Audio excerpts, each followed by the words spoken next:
everyone. I'm Laura Sims, and I'm the moderator of Special Conversations, and I'm so happy to welcome you to our first in-person lecture in the series since 2020.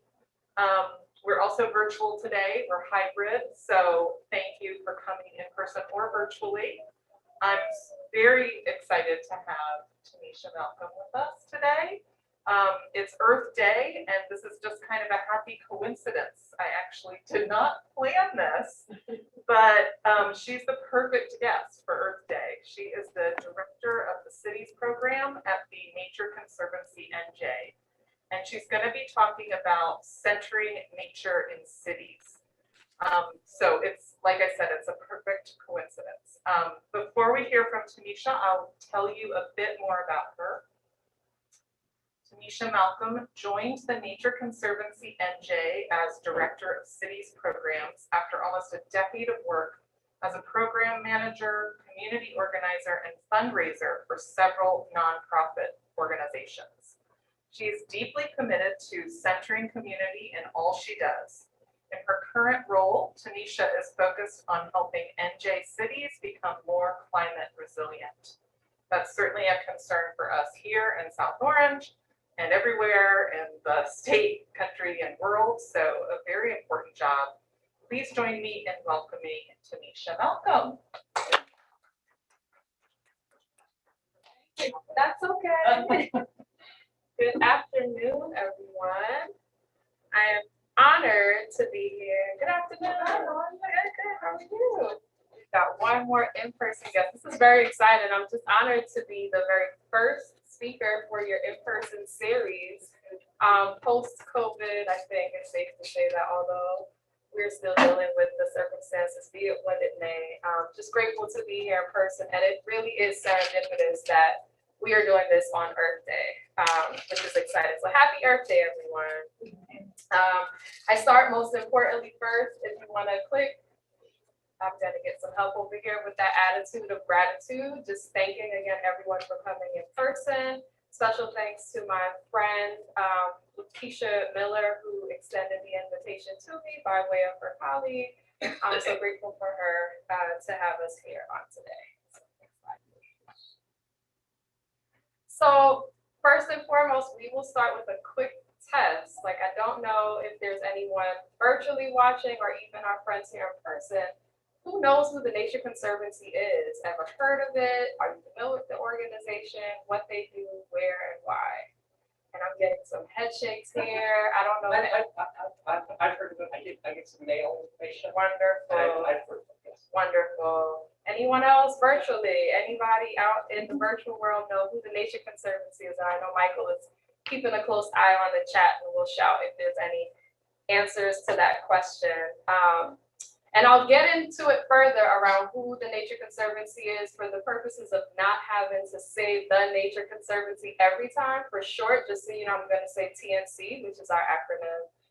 It'll spare me from twisting my tongue and having to say our entire name. If you could do the next slide, please. By the end of our time together, we will do a lot of kind of reflecting and kind of learning about what the Nature Conservancy does, who it serves, and where they're located. We'll learn more about the organization. We'll explore what our cities program is currently tasked with doing, which is a brand new program in our suite of programmatic work. The why we do it, the where we do it, the who we do it for and with, and the how. And then at the end, I'll leave some space for question and answer. Next slide, please. So for those of you who said you know the Nature Conservancy, I guess I would ask, what do you know of the organization? I know that they're not just local, very, I don't know if it's federal or expansive or just statewide, but I think each state, may have some more rules, but I think there's a federal thing about it. And also that it does, try to address concerns about let's say, overdevelopment of a property, overdevelopment of a mountain town, or something like that. They try to address those things. And clean water, things like that. Yes, wonderful. Thank you for that. The Nature Conservancy is, in fact, in every state across the United States. And we are not a government agency, we are a nonprofit organization, and we are in 77 countries around the globe. So we have international presence, we are in the Caribbean. I desire sometime in my near future to relocate, and I'm grateful that we have an office space there. We are in Europe, Canada, South America, Africa. I forget how many countries on the continent. I want to say it's 15, but don't quote me on that one. Nonetheless, we have global presence, and New Jersey is a mighty, small, but powerful participant in the spaces in which the Nature Conservancy has its footprint. We are a global conservation organization, so we focus a lot on land preservation and where appropriate, land acquisition. So if there is preserved land in a particular place, a lot of our work here in New Jersey has been traditionally in rural parts of the state. Morris County, Southern New Jersey, we have 2 offices in New Jersey. Our Northern New Jersey office is in Chester, which is in Morris County, and our Southern New Jersey office is in a place called Eldora, which is not too far from the Cape May area. So we're at 2 different ends of the spectrum and exploring what the city's work looks like kind of in the midst or in the middle of all of that. We've been around since 1951, and we were founded by a group of amazing scientists who felt it very important and relevant to make sure they were able to bring their collective brilliance together to address some of the tough challenges that people and places face in nature. Our pillars are around tackling climate change, conserving lands, as I noted, conserving waters, oceans, and an unprecedented scale, providing food and water sustainability and helping more cities become more sustainable. We use a very collaborative approach to our work. We look to engage nonprofit partners, government entities, private sector, and other organizations to amplify our mission and our work. Next slide, please. The Nature Conservancy is the top 5, it's one of the top 5 major nonprofits working in the environmental advocacy space. We have about 1,000 to 5,000 employees globally, about 400 scientists on staff, and as I noted, we are in every state across the US and over 70 locations around the globe. So I'm gonna move us into one more clip, please. Our city's work. Our city's work is fairly new to our portfolio. I'll go into a little bit around the history around it, but I will start by sharing just a little of the vision of what our city's work is under the Nature Conservancy's banner around healthy cities. Our vision is really around aiming to change the relationship between cities, places, and nature, looking at natural solutions that recognize conservation, essential components of a healthy, just, and climate resilient space. Next clip, please. Our mission is really to implement nature-based solutions. That's your greening, your green streets, your green rooftops, your rain barrels, your rain gardens, all of the things that kind of help bring together nature and places. We implement those nature-based solutions to address the challenges and ensure that there's equitability in the way people and places are impacted by climate change, environmental conditions, and we do that so that we can advance the knowledge and practice of our conservation work. And then the why, our goal. We use a couple different approaches to our work. A lot of it, as I noted earlier, is around the facilitation of collaboration, advancing our research to really tackle systematic issues that communities face, and making sure we achieve policy solutions. As we know, we can do all of the work in the world, but if at a governmental level, there is no policy or mechanism in place, we have no funding, we have no sustainability, there's no self-sufficiency to actually maintain the solutions that we are creating. Next slide, please. So what are the principles by which our work are guided, and what are the things that we hold true in demonstrating our ability to really create and sustain the work we do around nature-based solution in cities. We understand that people are obviously at the root of it, so we make sure we engage in community at a level where we are meeting people where they are, educating and engaging and informing and really empowering communities to be their biggest advocates. Under making sure that they also understand the challenges that identify in those spaces and looking to bolster solutions towards that and ensuring that they are a part of the process. One of our other guiding principles is around improving human health and well-being. We recognize and know that there is so much value in making sure that people understand the abilities to access nature in a way that they can benefit to their physical health, their mental health, their opportunities to engage in nature. I just went on a hike this morning and we spent, I don't know, something like 2 hours, literally just, shoes off, feet in the dirt, sitting by waterfalls and just taking in this natural ambiance, taking us away from the busyness of our lives, right? So we recognize that nature is important and we want to make sure we're empowering people in cities to also access and benefit from it.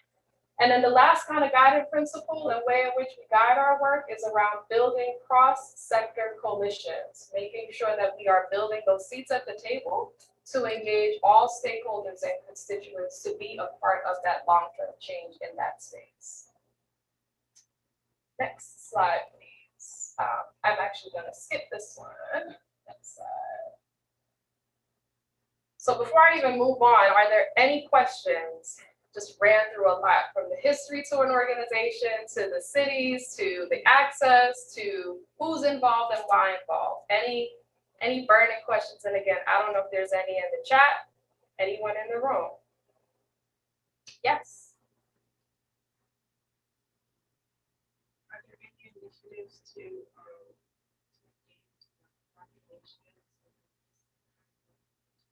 Absolutely, absolutely. So one of the things we recognize is, as it stands, the work in the environmental space is led primarily by male white scientists. And the goal is to really help debunk some of that myth and that structure, educate, inform, and engage communities where there are more diversified groups of people to engage in the process. Working with school groups is one thing we have done. In New Jersey and Atlanta, we had a program that was targeted to brown and Black communities. It's called the LEAP program. And what that program was established to do is engage young people at a high school level to early exposure of career opportunities in the environmental space. So a young person would start the school year expressing interest, or maybe not even expressing interest in a particular field of work in the sciences, and they would shadow someone in the field, whether it be our land stewards, or our lands and rivers folks, or our water quality monitoring team. And they get to see and understand the inner workings of those roles and then potentially participate in them. And if throughout that 3 or 4 year period, they desire taking on an internship, a paid internship opportunity, they would in fact be able to apply and engage. And some of them have actually landed jobs with the Nature Conservancy full-time. Others have gone on to other organizations, but their early exposure to the field has come by way of those internship opportunities. Sadly, in New Jersey, that particular program has ceased because we don't have the funding to continue it. Atlanta is thriving. I think they have lots of great support from corporations like Coca-Cola, whose headquarters is in Atlanta, and they're able to sustain the program. But in New Jersey, we are looking to figure out how we can reinvigorate that program and secure the proper funding to maintain it, because it's a perfect opportunity for young people to learn. In regards to litigation, how are you actively engaged? So we have dedicated teams that focus on government relations, and it is creating policy agendas that address the needs that we are informed by our community stakeholders and constituents. So prime example, some of the work that we're doing in the city of Paterson. Patterson is a city that suffers from flood issues severely. There is lack of green infrastructure and vegetation in the space, so they struggle with some urban heat challenges, which also impacts people's health. There's a public health crisis, we've got chronic asthma rates and other issues in the area. So we engage with the municipality who don't necessarily have the full capacity and people skills to address some of those issues. And we work with them to build out an agenda, looking at some of that data, looking at those statistics and research on how many people are impacted, maybe in a concentrated area within a particular neighborhood or ward in the city of Patterson that are greatly impacted with asthma, heart failure, poor air quality. There's a plethora of issues. And it is using that data and research to help inform the municipality so that they can pursue opportunities, whether it's federal, state, or local funding, to add more trees, to test water quality and see what kind of resolution to restore waterways they need to incorporate. So that is just one small example at a federal level that is outside of my scope, but we have a pretty phenomenal team of people that work to look at federal policies and see how they trickle down at a local level. No problem. You are. Can you speak? Oh, yeah, we sure. have- I have tons of questions. Sure, and we will make space at the end. I know. Sure. Go for it. Yeah. This is a dialogue. I have a presentation. It's not time. I'm completely flexible. So shoot. So I'm a resident of Orange, Okay. and I would like to see more involvement in the sustainability space and nature conservation. Sure. And I see like you spoke about the whole program process that you don't have. Has there been any initiatives to reach out to the local politicians or the water vegetation to educate politicians and these critical? Absolutely. Yeah.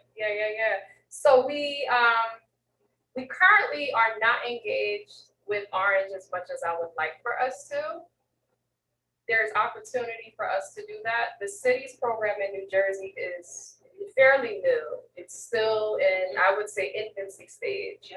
I've joined the Nature Conservancy since COVID. So 2020, March 30th, 2020 is when I came on board. There was never a city's program prior to my joining the team. And when I joined and looked at the places in New Jersey that I would potentially develop and kind of put some tentacles out into the field, Orange is on that short list of places to consider. We recognize that places like Orange, we love the city of Newark, right? Because Yeah. Newark is the pillar of the mecca of everything. But places like Irvington, East Orange, Hillside, Patterson, Plainfield, they kind of get lost in the shadows, right? So how do we better engage these smaller municipalities in a meaningful way and providing them the necessary resources to kind of raise up these dire needs that are around, particularly around engaging young people, right? Local government in the city of Orange is small. It's really, it can be complicated. I'm trying to be gentle and mindful of my words here. We can talk offline. Right, yes. But there are some deficits on just like knowledge base and environmental acumen and astuteness, right? So there's some education that ought to happen in that arena. What I'm grateful for in a place like the city of Orange is a community-based organization. So the one that I've engaged with most is HANDS. And HANDS has this amazing network that is building out this social cohesion through its community organizing and community development work, and using that as like an anchor institution and a way into raising the conversation and amplifying it to local government, right? Because I think resident voice is what drives. Residents can inform, residents can engage, residents can feel empowered, residents can deliver. And local government has a responsibility to meet the needs of what their residents are actually raising to the forefront as the issues. So we as an organization, while we have the ability and the power to effect change, we never want to feel like, we're stepping into the space like Superman cave, right? We don't want to be in the space like, oh, we are the scientists and we have all of the answers. We want to empower the people who live there to do that thing because they live there. The Nature Conservancy can come to Orange today and be gone in 6 months because our work is done. The people who live in Orange are the ones that will raise their kids, live there, pay their property taxes, send their kids to school, tend to grandma and grandpa at the local senior center. Like they are rooted in the community. So they really need to be the voice of that change. Our goal is to probably work backwards and not necessarily go to local government, but to better engage with the residents. Does that answer your question? It does, but, last thing. Go for it. I disagree with you there. No worries. In doing it backwards. I definitely promote, residential engagement, but, our politicians, our local politicians, our councilmen, our mayor, they are the residents of Orange as well. So, if our leadership isn't aware of these things, I don't think it's really gonna be much change. Matt, pose a question back to you. Oh, yeah. Who is responsible for getting those local people in the seats that they have? The residents. Okay. And But if there's lack of engagement there, yeah, I love a conversation. No, and I'm not trying to challenge you, and I don't want to sway too much from the presentation. I know. However, I love, because I'm a community organizer at heart, right? And I'm also secretly like a lobbyist. We won't talk about that, right? Not on Friday. Does the use lobbyists? We work with lobbyists to inform our agenda. Okay. And we also work with lobbyists to kind of advocate for particular issues. I see. But what I would say is different within the Nature Conservancy in the past 3-5 years or so, it's been this intentionality around working more in community, not just with residents, but anchor institutions like the one that I just mentioned to her.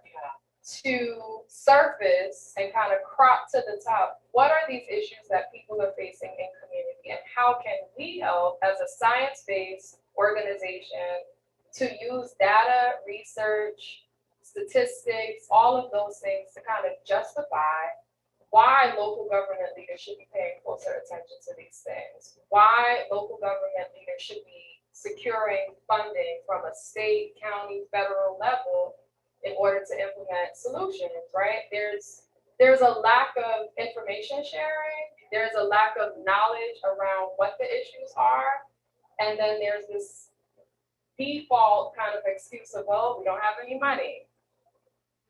You raise property taxes, right? And you have businesses, because you're talking about building economic mobility in these communities, those dollars are your solution dollars, right? You don't have to rely on grants. You do not have to rely on foundation support. Those things are great, but they're not sustainable. You have a grant, it will last you for a year, and if you don't meet that grantor's requirement, they change their pillars like the weather's changing these days, right? There goes your funding, and now your solution that you once created is no longer a sustainable thing. So happy to talk more organizing. Yeah. I'm here. I've got time. Any other questions before I move on? You were going to say something. Oh, no. You're good? No. I'll say something towards the end. Okay, cool. Towards the end. An idea. So what's the goal? I talked a little bit about our pillars and principles. And one of the things that I think this goal kind of feeds right back up into is, like, how do we actually achieve and measure the success of those pillars that I shared with you all earlier around identification of issues, implementing nature-based solutions, engaging community, changing policy, all of those things. Our goal is really to ensure that people benefit from those actions. And our goal to start, because this is a brand new program, is to figure out how we can actually attain and meet 150,000 people. Like, how do we ensure that 150,000 people in the places that we're currently working in benefit from our actions that are greening and nature-based, and the policy, right? All of those things kind of gobbled up in one. It feels like the triple threat. I describe it sometimes. I'm a foodie, so I often compare things to food. I think of it as a BLT. I have not had lunch yet. Right? So the bacon, lettuce, and tomato, right? That we think about when we look to implement our greening actions is around making sure people are informed and engaged, making sure we are making policy changes, and in all things, making sure that those efforts are long-standing and sustainable. Nothing's good if you build it today and in 3 weeks it's gone. You build it with the end in mind, and you build it knowing that it's going to generationally kind of get better, you find new engagement, people move in, people move out. We live in transient communities, so things will always be evolving. Next slide, please. So we partner in care. Next slide. And how we partner in care is around using these additional pillars to establish the work that we do. So the work that we do in New Jersey through our city's programs follows these 5 principles, all starting with the letter P, and it just underscores what I just noted. It's starting with the priorities, so questioning and investigating and inquiring, what are the challenges, right? You never want to make an assumption. Assessing then the places and seeing, like, what are the possibilities to get towards a solution. Fostering and cultivating those partnerships, identifying other individuals that we can engage with in order to really get us closer towards those impactful changes. Establishing some of those policies and guiding some of those policy discussions. And then we look to plan. We plan and then we implement. Next slide. We can actually skip these. 1, 2, 3. More than I needed to. 4, and 1 more. 5. All right, cool. So this is a photo of myself with a community partner. We work with the organization called Groundwork Elizabeth in the city of Elizabeth in Union County. And Groundwork Elizabeth is a national organization that really works a lot actually with young people to kind of raise awareness around environmental challenges and develop this cohort of environmental ambassadors, for lack of a better word. They do some community garden work, they do climate change resilience, they head up community task force around climate resilience. They maintain the Elizabeth River that runs through downtown Elizabeth. They work very closely with Kane University. They have a large community garden farm space that they built, a hydroponic farm actually that they built. They do most of their work in Elizabeth, but they actually support all of Union County. So they have presence in Scotch Plains, Plainfield, Westfield, Cranford, Garwood, Kenilworth, they're all over. These 3 people, minus myself here, these 3 people that you see in the photo are staff. 2 full-time, 1 part-time. Union County has something like, I don't know, 200,000 plus residents and spans something like 13 or so or 12 different cities within the county, right? It's a vast place. They cannot do all of the work that I just described that they do alone, right? So they rely heavily on the support of other community-based organizations, anchor institutions, some of the corporations that exist in the Union County space, as well as residents and the young people. They engage a lot with the local high school. This is a location that they are currently working at, with which they have a small environmental learning center that's outdoors, and a learning garden. The learning garden that they have there grows food that serves 30,000, forgive me, They have the garden there that's been established that hosts 30,000 school children every year as like a field trip, like an outdoor learning field trip. The food that grows in that space is pounds and pounds of food that serves thousands of people that lives in the housing authority. So these three people, as I said, are staff doing all of this stuff that is reaching thousands of people, and could use some additional support, right? So the Nature Conservancy has been working very closely with Groundwork Elizabeth to say, you know, give us a wish list. Like if you had 5 other people on staff, what would you see yourselves doing? What is the vision? How can we be supportive? It was just like, really? Just a short list, one little wish list? It's like, yeah, you gotta, you know, they rolled out a scroll. They're like, we could use this. And none of it was like financials. It was all capacity. So they want to expand and create more learning gardens. This one happens to be at a public library, in a parking lot of behind a public library. It's the Elmora Branch Public Library, right? And it's on a roof. What we built is, the farm is over here. I'm sorry, I didn't grab that shot. But what we built here, this is the shed. And the shed is a space that they house most of their supplies. What we were able to add to the shed is a green roof.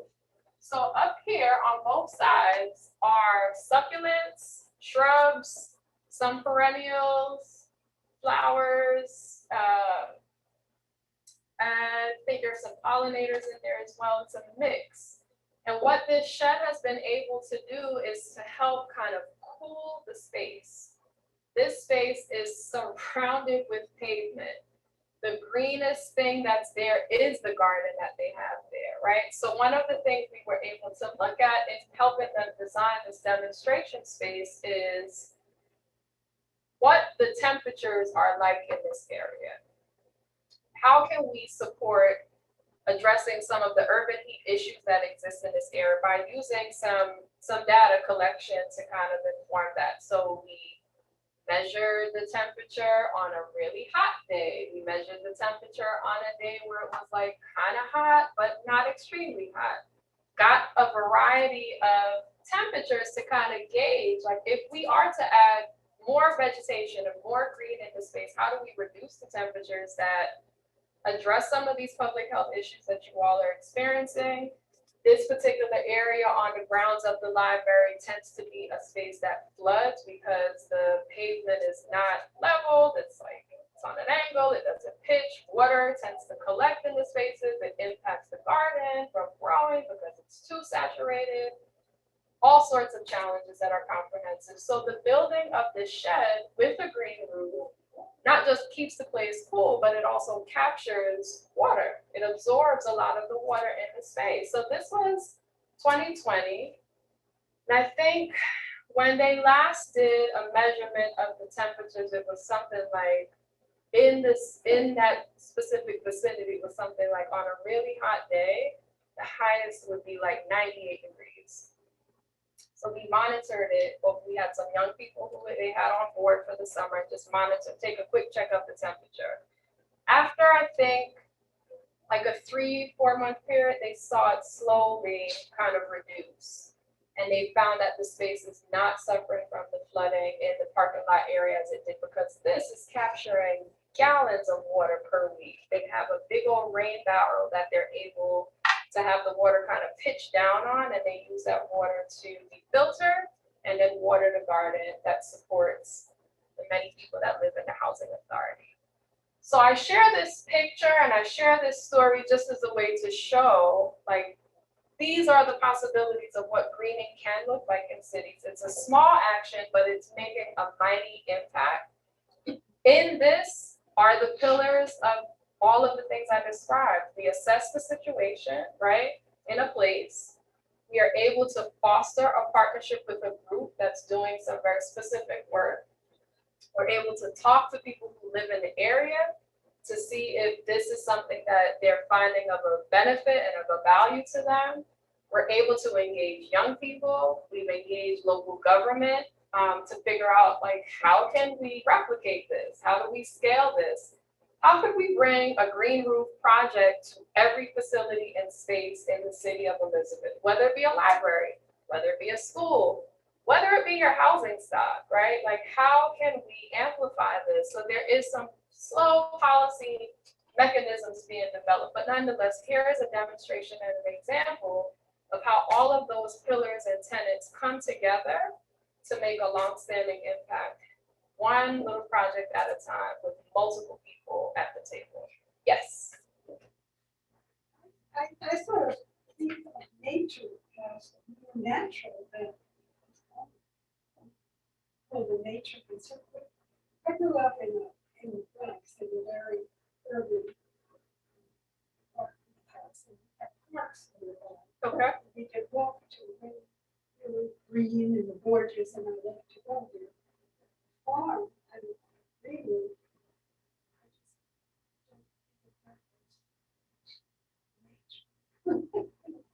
So I think, and thank you for that. I think nature is something that comes in varied forms. There's diversification of nature, right? In a space where you don't have things naturally coming out of the ground because of development that has been placed there, so i.e. this parking lot. I'm sure maybe 200 or 100 years ago, it was probably filled with trees. And then times changed, developments happened, those trees were cut down to nothing. And what was brought in was probably a building, a small building. And then over time it was expanded and then it became a library. I don't know how long this library has been there. And they paved it, right? So the ability to just be able to have things naturally come out of the ground is prohibited because of the development, like many cities, right? We were just talking about the parking lot here and all of the challenges that will probably come out. It's great to see new things and have new places to go to, but then it takes away from the beauty of things that were already there before it, right? So no, this may not necessarily be things that are coming directly from the earth, but there are ways in which you can still transplant earth in a space that may have been prohibited from having things grow in that particular space. Does that answer your question or comment? I guess I'm coming from a different place. I remember some kind of an organization sponsored city children to go to a camp for 2 weeks. That was a very beautiful setting, the lake, ducks, woods, and stuff. Mhm. And to me, it was an extraordinary, memorable, rich experience. And in Groundwork, it certainly, that's what I think of space to introduce young people to. Absolutely, and I don't think this takes away from the introduction of nature. I actually think this helps foster those relationships, right? This may be one entree into visit the Elmore Public Library, grab your book, go to the back, visit the farm, see the green roof. Maybe on your next trip, like between the Nature Conservancy and an organization like Groundwork, maybe we're taking a trip to the Great Swamp. Or maybe we're taking a trip to a preserve out down in Cape May. Like, you've got to give people an opportunity to experience something firsthand in a place that they're most familiar with before you send them elsewhere to explore somewhere where they've never been and know nothing of. So I guess I see it as more as a gradual phased approach where you put something like this in its most natural form as an introduction, I should say, to something that you don't see on a regular basis, right? You're not seeing all of the time in your neighborhood for whatever the reason may be. But here's a centralized location that people frequent and visit for a variety of different reasons that you kind of change. You help to change the perception and you create and you foster the relationship with nature in a place where you're showing folks what may seem impossible actually is possible. And then there's more of this throughout our entire state. Does that kind of build on? Cool. Yes, Thank you. Thank you. Any other questions before I move on to the next slide? So this actually speaks more to what you're just pointing to around nature and where nature is and how people access it. One of the other things that we are working on is around increased access and awareness and raising the awareness of nature in places where people are rooted, right? As I said earlier, you never want to take someone outside of an untraditional element and just think that that's the opportunity that they're gonna explore nature and they're gonna feel comfortable. When you're not used to being in a particular space, it may feel weird, you may be uncomfortable, you may feel unsafe because you've never seen or engaged in a particular space before. It's a little bit more comforting when you're able to see something regularly in the places that you live, work, and play. So it's changing an attitude, it's changing a perception, it's changing the experience one may have with a particular space or particular kind of thing. Tiny forests is one way in which we're able to help with increasing access and make people more aware and engaged. And tiny forests are exactly what the name is, right? It's a play on the name. They are small forests that are created in spaces that also support urban forestry. They also support some of this climate resiliency. They also become opportunities for people to engage and access nature and learn. There's some plant identification in there. There are some natives that are in there. There are species. It encourages biodiversity and inhabitants of other creatures. You'd be surprised to know what may be in an urban setting. I know. I was going to say that as I travel around, and I've seen some in parks. I was going to say, any city, any town, can do that in their parks. Oh, absolutely. Leave a portion to nature, whether Dedicated. it's a half acre to 2 acres. Yeah, And then you say, you just mentioned it, you might see chipmunks. yeah. You might see Groundhogs. butterflies. Yeah, You might see birds. yeah. You might see, well, some people don't like them, but you might see snakes. You Yes. know, I mean, but you'll see that little portion of the park, Yeah, okay, yeah, become alive, yes. alive. Totally. Yeah. I appreciate that, right? It's definitely preserving that space so that nature is for all to enjoy. Yeah. Whatever species may be in that space, Right. whatever species were once in that space and had to leave because there was an elimination of things like trees and rivers and other things that maybe they would inhabit, and you bring it back, right? Go for it. You haven't heard the new expression, or I guess it's a trend. How do I say it? Less lawn, more nature, Yes, Or- I've seen, or yes, less green less grass, lawn, less green grass, yeah, and more nature. yes, Leaving part of your lawn, part of your parks. yep. Just let it go. So there was a campaign that I think happened in the South Orange Maplewood area around less lawn, more nature, something along with what it is Yeah. that you're describing. They were encouraging people to not mow everything in their front Right. or mow everything in your back, like grow some wildflowers, Right. wildflowers, Something that helps the right? butterflies. Something that Yeah. helps the bees to continue Bees and the to, butterflies, bees are yeah. so important, Yes, right? So yeah. create a little, like a pollinator native Yeah. garden somewhere in your space to support the other I things heard that there is a exist. trend for that. There is a big trend. I cannot convince my husband to not yet mow the lawn, Okay. but I'm working on it. You have First, to you know. mow it or not mow it? Can we do, Not. can we do 50-50? Yes. Yeah, right. You take this side, I take the Right, other. right. Yeah. He's very serious about his lawn. Like, I think it's very like serious. meditative. Yeah.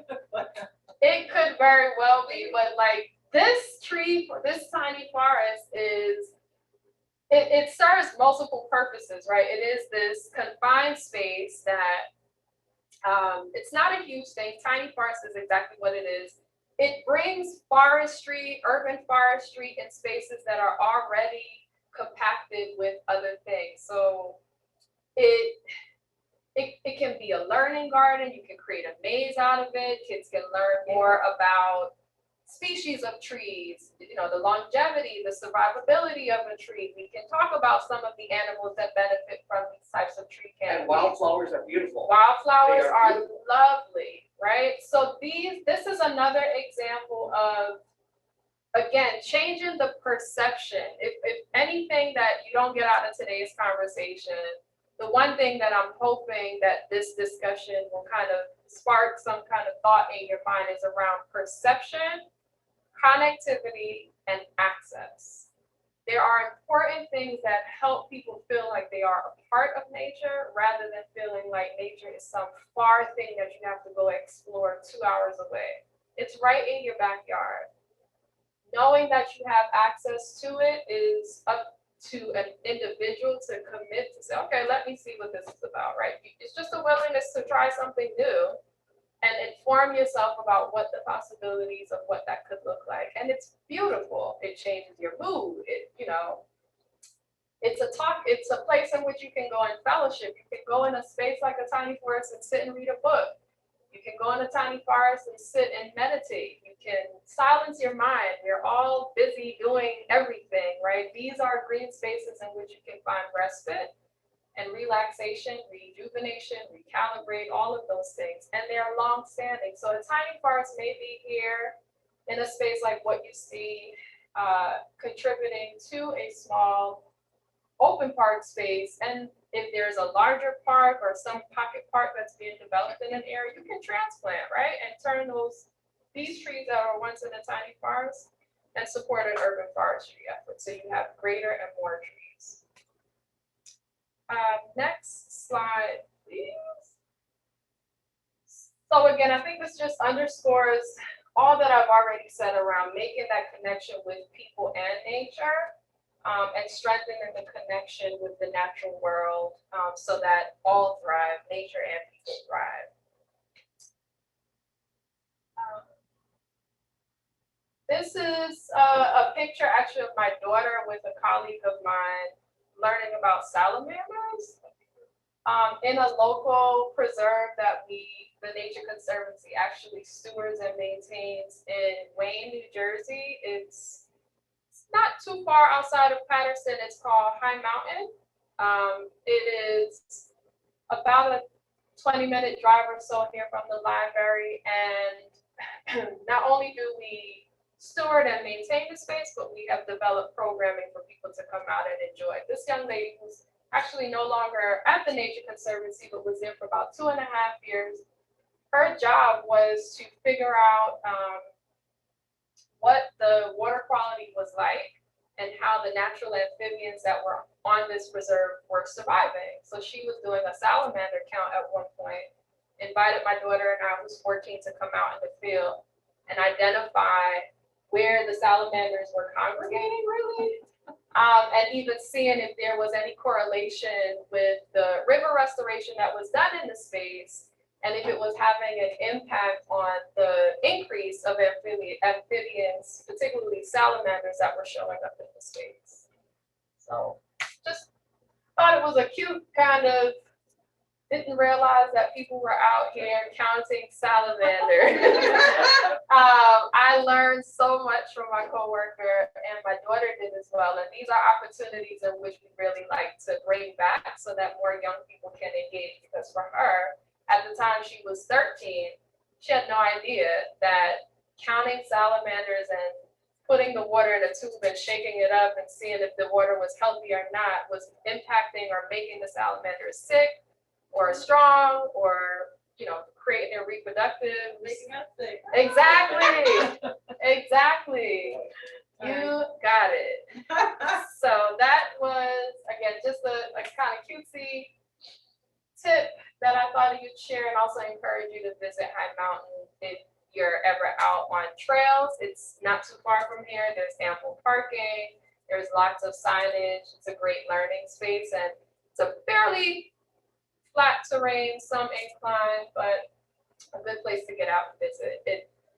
It abuts Wayne, Patterson, and North Haledon, to give you a sense. And the Patterson Great Falls, which is a national park, is actually not too far from there, which is a beautiful site. Next slide, please. So I will leave this up to you all for additional questions. I just, again, want to thank you all for your time and also for your listening ear, both in person and virtually.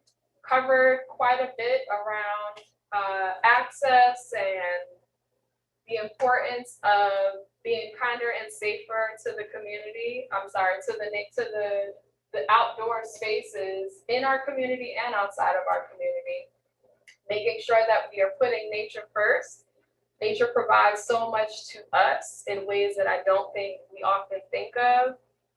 We have it really good when it comes to all of the things that nature does to make it easier for us to have healthier, cleaner lives. And I think it is all of our individual duties to be persons who practice the spirit of reciprocity and kind of give back to nature, get out in it, enjoy it, be a part of it. It's there for your public consumption. Share it with others, engage and maintain it. Visit a trail. There's tons of them in the state of New Jersey, some of which the Nature Conservancy maintains and some not. A lot of them are state-owned, but there's plenty of places for you to enjoy. Today is Earth Day.